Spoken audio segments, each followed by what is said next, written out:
Hello, Professor. We are Group 12 of the EC656 class, presenting the video presentation of our final project.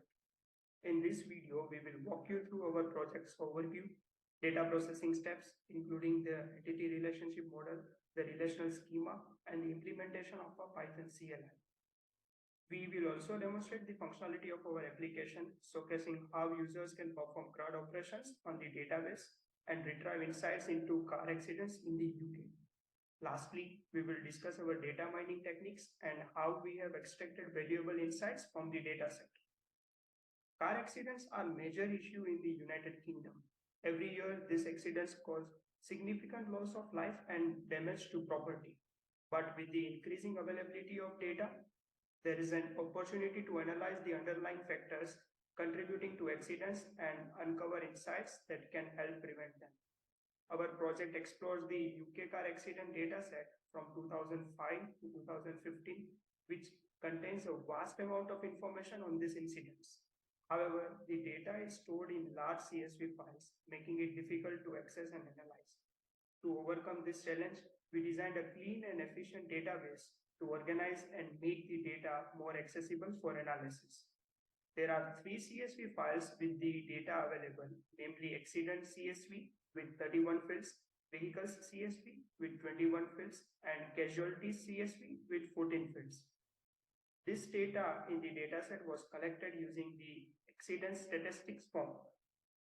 We cleaned and restructured the database design for efficient usage, which allowed us to generate various insights.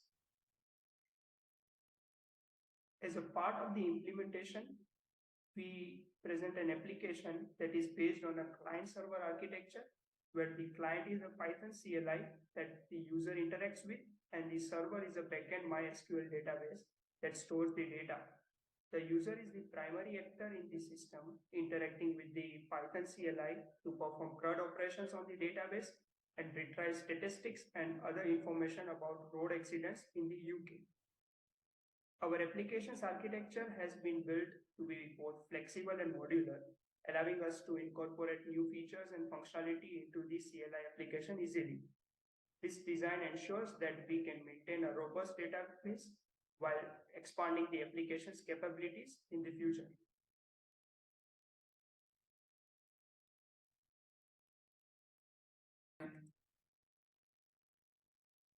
In this section, we will discuss the process we use to load and clean our data before inserting it into our database. The data in the CSV files contain numerical codes with some fields which were mapped to the corresponding labels using pandas utility in Python.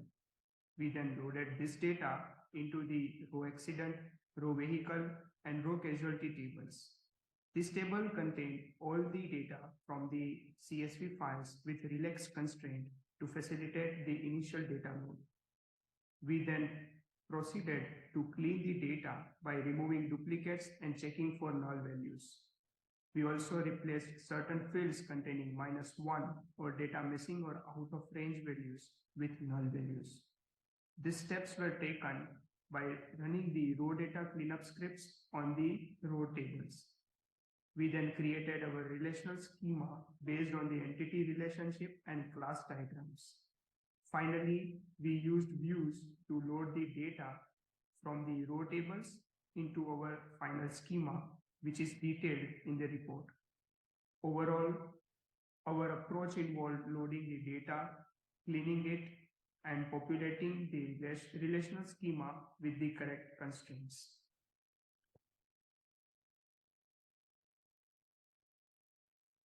In this section, we will discuss the ER model creation step of our project, where we split our data set into separate entities and relations based on the information contained in each row CSV file.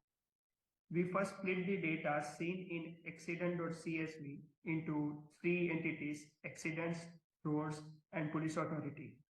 Accidents entity contains accident-specific information, while roads entity contains information about the road where the accident took place. Police authority entity stores the relevant authority details that manages the current accident. Accidents are divided into 2 types: junction accidents and non-junction accidents. This is the total specialization of the accident entity, where each accident falls into either one of these two categories. The junction accident entity stores details specific to accidents that occur at junctions, while the non-junction accident entity does not have any such details. Furthermore, to describe the authority that manages the current accident, we created a relationship of accidents with the police authority table.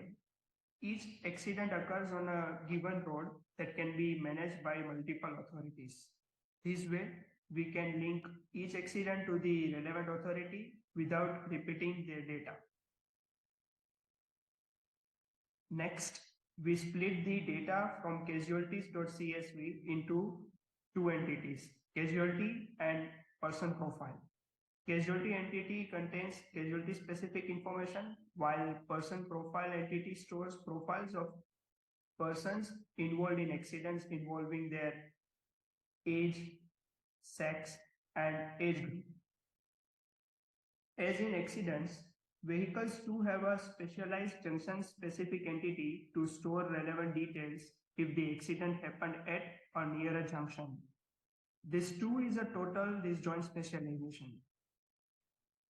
To link each casualty and vehicle to the specific accident they were involved in without duplicating their accident ID, we made both the casualty and vehicle tables weak entities with respect to the accident table. Moreover, the original data had labeled vehicle ID and casualty ID in increasing numerical order from 1 for each accident. Therefore, this ID becomes the discriminators for these entities. In summary, we designed our ER model by splitting our data into separate entities and relationships based on the information contained in each file. We made design choices such as creating a separate entity to store profiles, creating a specialized entity for junction-specific accidents, and making casualty and vehicle entities weak with respect to the accident to link each casualty and vehicle to the specific accident they were involved in.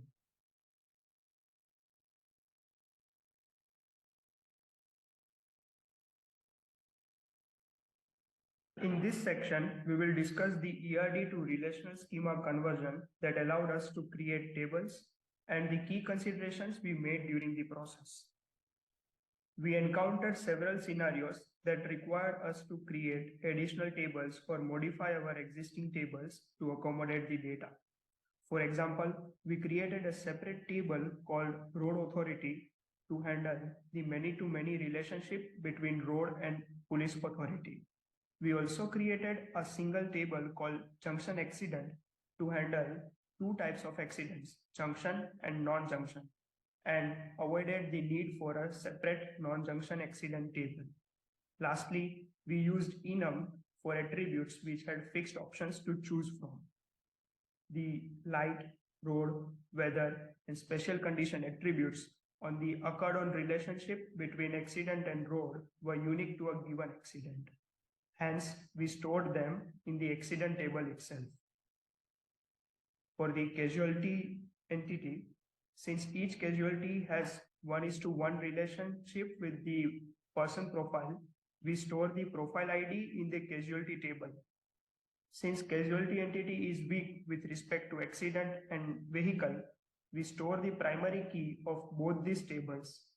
This keys, together with the discriminator casualty ID, forms the primary key of this relation. Similar to accident specialization, we created a single table called junction vehicle to handle the two types of vehicles, junction and non-junction, and avoided the need for a separate non-junction vehicle table, which did not have any distinct defining attributes.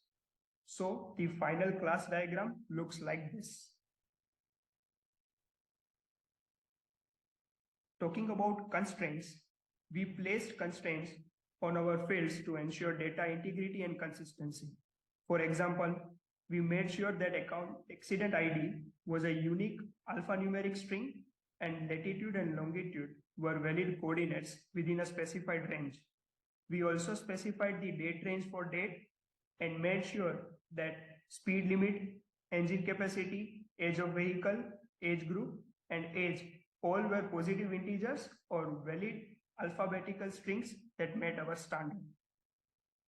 For the stored procedures, in order for user operations to be facilitated via the CLI, we implemented store procedures to handle the insertion and deletion of records into or from the appropriate tables. These stored procedures were designed to simplify the insertion process by avoiding the need for the user to enter unique identifying fields.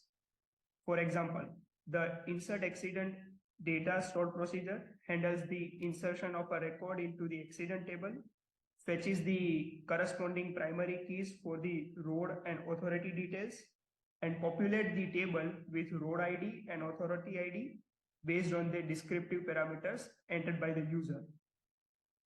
Similarly, the delete accident by ID stored procedure handles the deletion of records from the accident, vehicle, casualty, junction accident, and junction vehicle tables based on the accident ID passed during the call. These stored procedures help maintain data consistency and ensure transaction management during insertion and deletion. Based on the queries, we place several indices that extract the information from our database.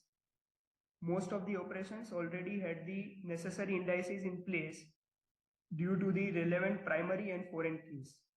However, additional indices were required to enhance their performance for some of the queries used for statistical inferences. For example, we created a secondary index on certain fields of police authority, person profile, and accident tables. These additional indices significantly improve the query performance. This concludes our discussion on the ERD to relational schema conversion, key considerations, constraints on fields, stored procedures, and indices in our database.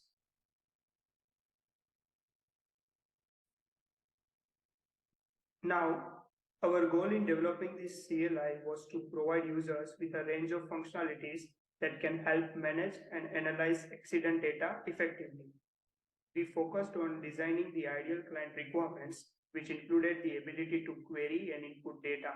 We also aimed to present statistical data inferences in a visual format such as graphs or maps for easy interpretation by users. The Python CLI we are about to demo offers several operations that can assist users in managing and analyzing accident data. Apart from these core operations, we provided ability to test the connection to the database, listing all tables in DB, etc. The CLI definitely provides the core functionalities such as inserting and deletion of data. Now, we will show a live demo of all these functionalities. The CLI, when executed, presents the user with the following options to choose from.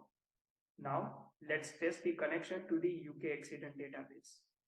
This functionality allows us to ensure that we are able to establish a connection to the database and retrieve information from it. Now, let's move on to connecting to the UK accident database. Once we have tested the connection, we can proceed to analyze the data to retrieve from it. Moving on, let's list all the tables in the database. This functionality allows us to view all the available tables in the DB and choose the one we want to work with. Additionally, a user can see the privileges assigned to them for accessing the database. Now, let's take a look at the table schema. This feature provides us with the structure of the tables in the database, including the column names and the data types. Now, let's select all rows from a table.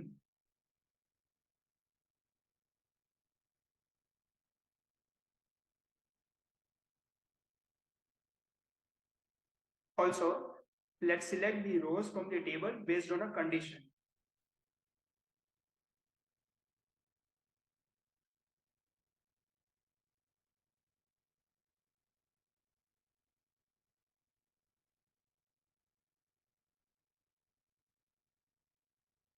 Now let's explore the same functionality with a condition with like.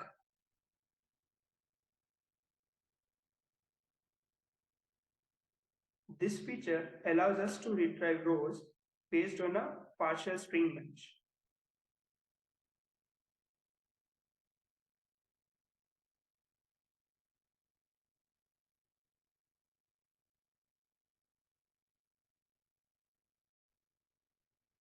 Let's take a look at how to insert data using the CLI.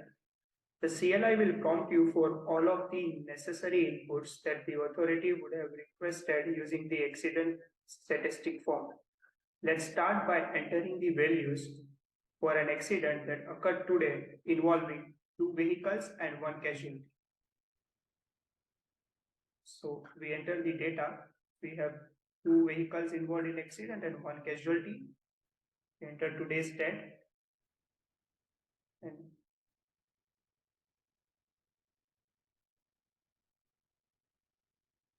insert the time in required format.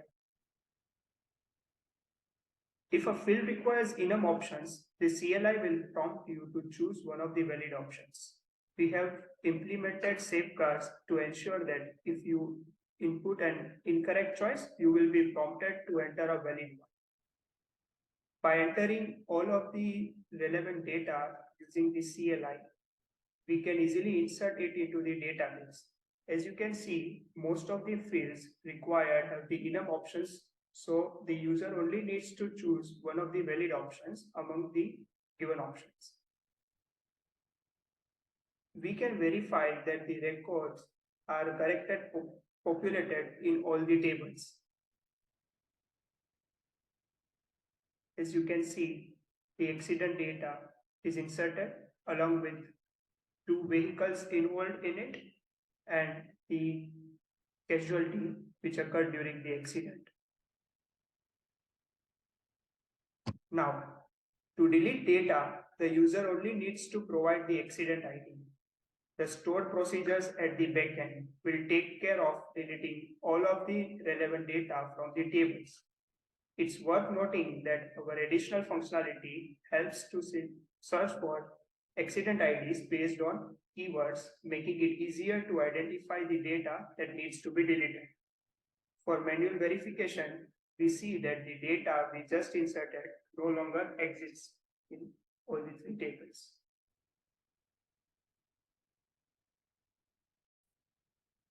Now we will be demonstrating some of the statistical inferences that we can obtain from our accident database. After creating the schema and populating the database, we wrote specific queries to perform static analysis and gain insights into certain characteristics and features of the database. The first inference that we will be showing is the location of accidents with their severity. As you can see from the CLI tool, we can plot accident locations based on the following filter fields. So we will be entering the required fields in order to execute this particular query. We'll be using all the severity accidents to be plotted on the graph. This helps the authority to investigate the accidents at those places and prioritize the repair of any safety-related issues. Moreover, this data can be used to generate maps and visualizations that illustrate accident hotspots. It can also be shared with the public to raise awareness about road safety issues and encourage safer driving behaviors in certain regions. Moving on to the second inference, we will be showing statistics of the profile of the person who caused the accident based on their sex and age group. This helps us gain insight into the individual's characteristics, which authorities can then use to make changes to the assessment of driving tests. So based on the driving profile chosen from the available options, we plot the count based on sex and age group. As you can see from the 2 plots, the distribution of the casualty caused by the driver, male and female, are almost same. Finally, we will be demonstrating the accident counts by junction type and severity under the jurisdiction of a particular police force. We used the retrieved data to create a table showing the counts of accident by junction and severity. In conclusion, the clear database design of this dataset plays a vital role in facilitating the inference of numerous other insights that can be derived from it. This marks the end of the CLI demo section. For these functionalities, we conducted thorough testing to ensure the correctness and integrity in our project. On the server side, we manually tested all the CRUD operations to ensure the database can handle various data manipulation scenarios. On the client side, we added unit test using Python unit test module for all CLI functions with a focus on proper validation and error handling. As you can see, we wrote the test case which were needed to test the created functionalities. We also conducted usability testing to ensure the CLI is user-friendly with the clear command syntax and helpful error prompts. For the data mining section of the project, we predicted accident severity using the random forest algorithm. Accurate prediction of accident severity is crucial for efficient emergency response and traffic management. To accomplish this, we investigated how the random forest algorithm could be utilized to predict accident severity using a set of carefully selected features. We identified the following set of features such as did police officer attend scene of accident, age of driver, vehicle type, different environmental conditions, speed limit, number of vehicles and casualties involved in the accident, etc. played a crucial role in predicting the severity of accidents categorized as slight, serious, or fatal. During the pre-processing phase, we cleaned the data by removing entries with null values and those with entries marked as -1. This ensured that the data used in training the random forest model was high quality and free from missing or invalid values. Furthermore, we observed that the dataset's distribution of accident severity categories was not balanced, so we addressed the class imbalance by undersampling the majority class. This crucial step helped us build a robust predictive model that is unbiased towards the majority class. In the model training, we utilized the random forest classifier with 100 decision trees as the parameter for this task, as the features were already in categorical form and did not require encoding. The dataset was split into a training set comprising 90% of the data and a test set comprising 10% of the data. After training the model, we evaluated its performance using various matrices. The accuracy of the model was found to be 85.66%, indicating that it was able to correctly predict the severity of accidents in 85.66% of cases. The model's performance is relatively better in predicting slight and fatal accidents than serious accidents, as reflected by the precision, recall, and F1 score values. The confusion metric shows how the model worked on predicting the test data in two different classes.